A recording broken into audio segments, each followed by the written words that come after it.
Madrid হলো আলোর শহর। সন্ধ্যা নামতে না নামতেই আলোকসজ্জা জ্বলে ওঠে। আজ 22শে নভেম্বর একটা বিশেষ দিন। 22শে নভেম্বর মাদ্রিদের মূল উদযাপন হলো বড়দিনে আলোকসজ্জার সূচনা।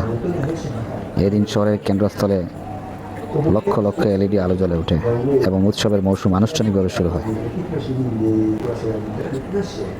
এই 22শে নভেম্বর প্রায় 13 মিলিয়ন এলইডি বাল্ব শহরের 21টি জেলার 240টিরও বেশি স্থানে জ্বলে ওঠে। 21 থেকে 23 নভেম্বরের মধ্যে শহরের বিভিন্ন এলাকায় ক্রিসমাস মার্কেট এবং সাংস্কৃতিক অনুষ্ঠান শুরু হয়। কনসার্ট হলগুলোতে লাইভ মিউজিক শুরু হয় এবং প্রদর্শনী দর্শকদের জন্য উন্মুক্ত করে দেওয়া হয়। 22শে নভেম্বরকে মাদ্রিদের মানুষেরা বড়দিনের মৌসুমের আনুষ্ঠানিক সূচনা হিসেবেই দেখে।